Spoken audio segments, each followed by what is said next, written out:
د دې قصې په ورېدو سره و تاسو حیران شئ چې حضرت علي بن ابي طالب څنګه په ډیر حکمت سره غل ونیو. نو ویډیو تر پایه پورې حتمن وګورئ. په مدینه کې یو آرامه شپه وه. خلک په خپلو کورونو کې آرام کول، خو یو سړی ته خوب نه ورتلو. د هغه له کوره قیمتي شیان غلا شوي وو. هغه د سحر له لمانځه وروسته نیغ جومات ته ولاړ او هلته ناست خلیفه حضرت علی بن ابي طالب ته ورغی. هغه په اندیشنه سره وویل: اے امیر المؤمنین، زما قیمتي شیان غلا شوي دي او زه پر یو سړی شک لرم. حضرت علی بن ابي طالب په آرام سره د هغه خبره واوریده. بیا یې وفرمایل: ستا سره کوم ګواښ ته؟ هغه سړی چوپ شو. نه، خو زه یقین لرم همدا سړی غل دی. حضرت علی بن ابي طالب سمدستی فیصله ونه کړه، بلکې وی فرمایل: په اسلام کې یوازې په شک سزا نه ورکول کیږي. مونږ باید حقیقت ته ورسیږو. اوس دلته قصه نوره هم جالبه کیږي. حضرت علی بن ابي طالب دواړه کسان راوغوستل، یو مدعی او بل هغه چې پرې شک وو. دواړه مخې ته ودرېدل. یو غوسه وو، بل داسې ښکارېدو لکه آرام وي. حضرت علی بن ابي طالب دواړو ته وکتل. بیا یې ناڅاپه وفرمایل: تاسو دواړه لاړ شئ او سبا د سحر په وخت بیرته راشئ، خو په یوه شرط. دواړو حیران شو. کوم شرط؟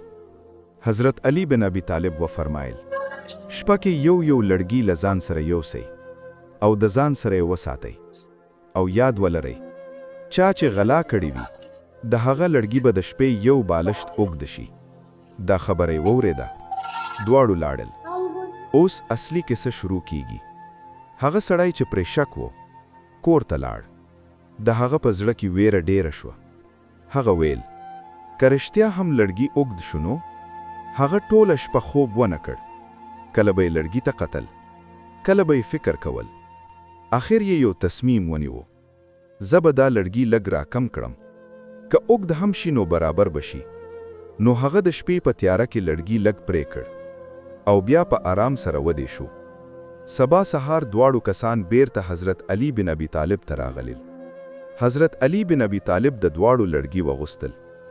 یو نظر یې ورته وکړ او مسکی شو او سمدستی یې وفرمایل: غل همدا سړی دی. ټول حیران شو.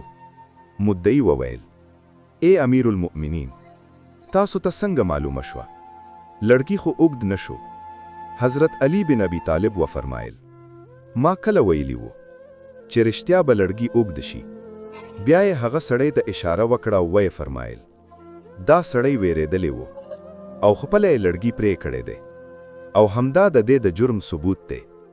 هغه سړی وډار شو او بالاخره یې اقرار وکړ: هو، غل زه یم. حضرت علی بن ابي طالب وفرمایل: یاد ولرئ، ګناه کوونکی همیشه په ویره کې وي او خپل زړه یې د هغه په ضد گواهی ورکوي. که دا سبق آموزه قصه درته خوښه شوي وي نو ویډیو لایک کړئ او د نورو اسلامي قصو لپاره